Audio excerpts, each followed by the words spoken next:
Assalamualaikum warahmatullahi wabarakatuh. Selamat pagi anak-anakku, kelas 11 MIPA. Bertemu lagi dengan Bu Liva di sini di Sejarah Indonesia ya. Sebelum memulai pelajaran, ada baiknya kita untuk mengawalinya dengan doa terlebih dahulu. Silakan Ketua Kelas Fendi untuk menyiapkan teman-temannya untuk berdoa. Ya. Sebelum kita mulai pelajaran Sejarah Indonesia pada pagi ini, marilah kita berdoa menurut agama dan kepercayaan masing-masing. Berdoa mulai. Berdoa selesai. Oke, terima kasih Fendi. Sebelumnya Bu Liva download dulu ya untuk absennya di meeting attendance ini.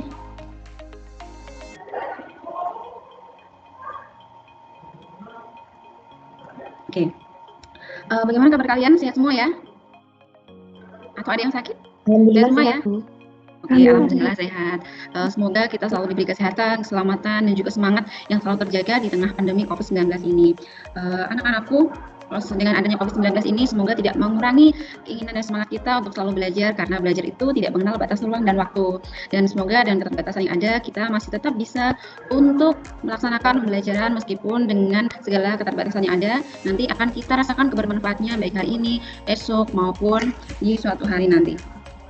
Kemudian hari ini kita akan belajar materi baru, yaitu mengenai tumbuhnya roh kebangsaan, membangun jati diri keindonesiaan, yang mana kenapa kita harus melakukan pembelajaran ini? Tujuan pembelajarannya adalah, jadi setelah kalian mengikuti proses pembelajaran, nanti kalian diharapkan dapat menganalisis pengaruh politik etis terhadap tumbuhnya roh kebangsaan di Indonesia pada awal abad ke-20 dan makna politik etis bagi kehidupan kebangsaan di Indonesia pada masa kini melalui pendekatan saintifik dan model problem based learning menggunakan serangkaian Microsoft Office 365.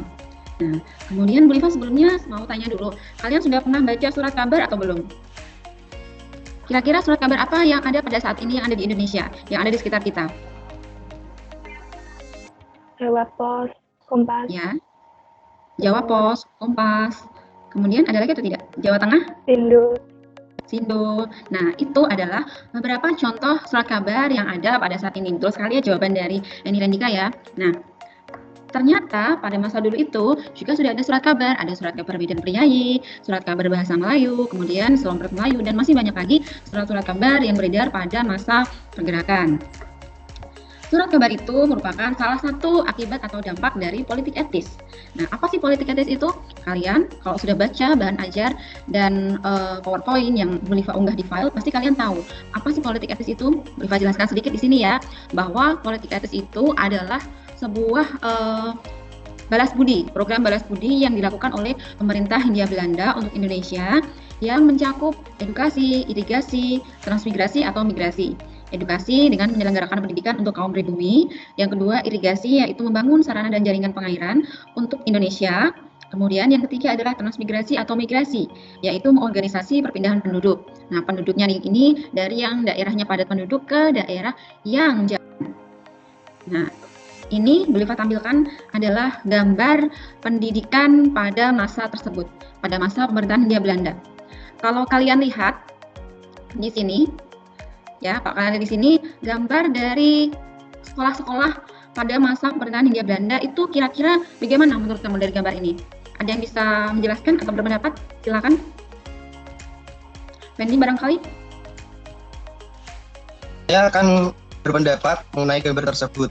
Ya. Gambar tersebut merupakan suasana pendidikan pada masa Belanda, tepatnya pada politik etis. Pada masa itu, pendidikan hanya boleh diikuti oleh keturunan bangsawan atau keturunan tokoh terkemuka. Selain oleh orang-orang Belanda, masyarakat pribumi juga boleh mengikuti pendidikan tersebut, namun dengan cara-cara tertutup.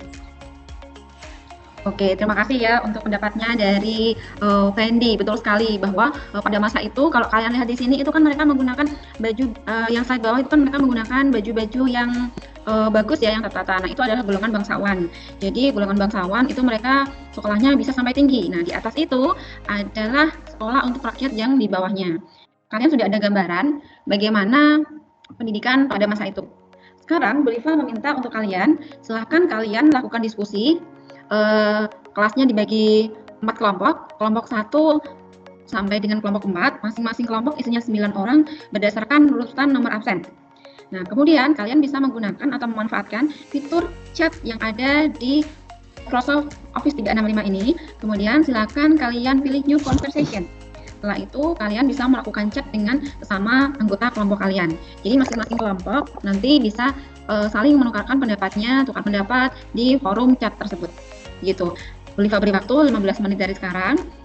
Temanya sama ya, kelompok 1 sampai dengan kelompok 4. Jadi apa sih pengaruh edukasi sebagai salah satu wujud politik etis terhadap tumbuhnya ruh kebangsaan di Indonesia? Jadi silakan kalian diskusi. Secara umum, dampak politik etis dalam bidang pendidikan atau pengaruh politik etis dalam bidang pendidikan atau pengajaran sangat berperan penting dalam pengembangan dan perluasan dunia pendidikan dan pengajaran di Hindia Belanda. Pendidikan merupakan salah satu fokus atau concern Belanda saat itu, sebagai upaya balas budi kepada bangsa Indonesia. Salah seorang dari kelompok etis yang sangat berjasa dalam bidang ini adalah Mr. J.H. Abendanon, yaitu seorang Menteri Kebudayaan, Agama, dan Kerajinan selama 5 tahun, yakni dari tahun 1900 sampai 1905. Sejak tahun 1900 inilah berdiri sekolah-sekolah baik untuk kaum priayi maupun rakyat biasa yang hampir merata di daerah-daerah. Sementara itu, dalam masyarakat telah terjadi semacam pertukaran mental antara orang-orang Belanda dan orang-orang Bumi Putra. Kalangan pendukung politik etis merasa prihatin terhadap Bumi Putra yang mendapatkan diskriminasi sosial budaya. Untuk mencapai tujuan tersebut, mereka berusaha menyadarkan kaum Bumi Putra agar melepaskan diri dari belenggu feodal dan mengembangkan diri menurut model yang mencakup proses emansipasi dan menuntut pendidikan ke arah swadaya. Selanjutnya, secara umum dampak atau pengaruh politik etis dalam bidang pendidikan adalah yang pertama, pendidikan dan pengetahuan barat diterapkan sebanyak mungkin bagi golongan penduduk Bumi Putra. Untuk itu, bahasa Belanda diharapkan menjadi bahasa pengantar di sekolah. Yang selanjutnya, yang kedua, pemberian pendidikan rendah bagi golongan Bumi Putra sesuai dengan kebutuhan mereka.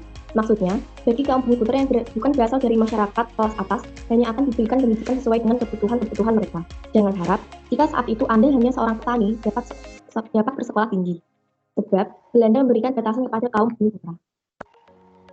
Itulah hasil diskusi mengenai dampak atau pengaruh politik etis dalam bidang pendidikan. Apakah ada yang ditanyakan?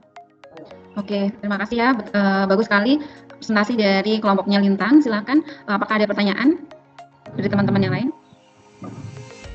Saya, Bu. Ya, silakan sebutkan nama dan nomor absen. Nama saya Ardelia, absen 26. Ya. Pertanyaan, bagaimana bentuk penyimpangan yang terjadi pada masa politik etis dalam bidang pendidikan? Dari diskusi presentasi ini, kita bisa ambil kesimpulan. Kira-kira apa sih pengaruh dari politik etis terhadap pendidikan pada abad 20 ini? Kira-kira ada yang membantu Bu Liva untuk menyimpulkan? Barangkali ada yang berpendapat, silakan. Saya akan menyimpulkan dampak dari politik etis, terutama yaitu edukasi, itu mampu melahirkan kaum-kaum terpelajar atau elit baru yang sadar bahwa apa yang dilakukan pemerintah kolonial pada saat itu sangat merugikan bangsa Indonesia. Sehingga mereka menyadari akan pentingnya kemerdekaan yang kemudian mendorong bentuknya organisasi bersifat nasional dan juga mendorong lahirnya Sumpah Pemuda yang merupakan awal untuk tumbuhnya ruh kebangsaan di Indonesia. Oke, bagus sekali ya. Jadi kesimpulannya memang seperti itu. Kemudian gini Nov, kalau misalnya pengaruhnya pada masa sekarang apa Nov? Pengaruhnya pada pendidikan pada masa sekarang apa Nov? Tentu saja berpengaruh besar itu pada penerapan pendidikan seperti pendidikan sekarang kan lebih modern, lebih maju dengan penerapan kurikulum yang baru ya, dapat membantu mencerdaskan generasi muda sehingga bisa berdampak baik bagi bangsa Indonesia ke depannya. Oke, terima kasih. Lengkap sekali ya. Jadi memang benar bahwa setelah kita diskusi sini dapat kita simpulkan bahwa dengan adanya pendidikan pada masa tersebut itu mendorong munculnya kaum Bumi Putra yang mana mereka kemudian mendirikan organisasi-organisasi yang arahnya menuju ke Sumpah Pemuda dan bermuara pada kemerdekaan Indonesia. Dan untuk pengaruhnya pada masa sekarang tentu saja terkait dengan pelaksanaan pendidikan yang lebih modern dan lain sebagainya yang merupakan kemajuan dari pendidikan di Indonesia itu sendiri. Begitu ya. Sampai sini ada pertanyaan atau tidak? Kalau tidak ada, Bu Liva ingin menegaskan sekali lagi bahwa ternyata pendidikan itu memang sangat besar sekali manfaatnya. Kalau pada masa dulu bisa kita lihat bahwa pendidikan bisa mengantarkan Indonesia menuju ke kemerdekaan. Kalau pada masa sekarang, pendidikan yang kalian lalui pada masa sekarang itu bisa menentukan masa depan kalian di suatu saat nanti. Jadi bersemangatlah kalian selalu dalam belajar, karena itu nanti akan mengubah nasib kalian sendiri di kemudian hari. Kalian sendiri akan merasakan dampak dari pendidikan itu sendiri. Selanjutnya anak-anakku, nanti hasil dari presentasi kalian ini silakan kalian jabarkan secara individu dalam sebuah karya tulis yang sudah Bu Liva unggah formatnya di LKPD yang Bu Liva unggah di file yang ada di Microsoft Office 365. Kemudian selanjutnya nanti silakan kalian kerjakan quiz yang boleh upload di Office 365 ini di menu assignment, nanti kalian cari. Kemudian kalian kerjakan soal-soal yang ada. Soal itu digunakan untuk mengukur kemampuan kalian, apakah kalian sudah menguasai materi ini atau belum, seperti itu ya. Selanjutnya untuk materi yang akan datang, kita akan membahas organisasi-organisasi yang muncul pada masa pergerakan. Sampai di sini dari Bu Liva, tetap jaga kesehatan, atau protokol kesehatan yang ada, cuci tangan, kemudian pakai masker, hindari kerumunan, dan tetap semangat selalu. Selamat pagi anak-anakku, selamat beraktivitas kembali.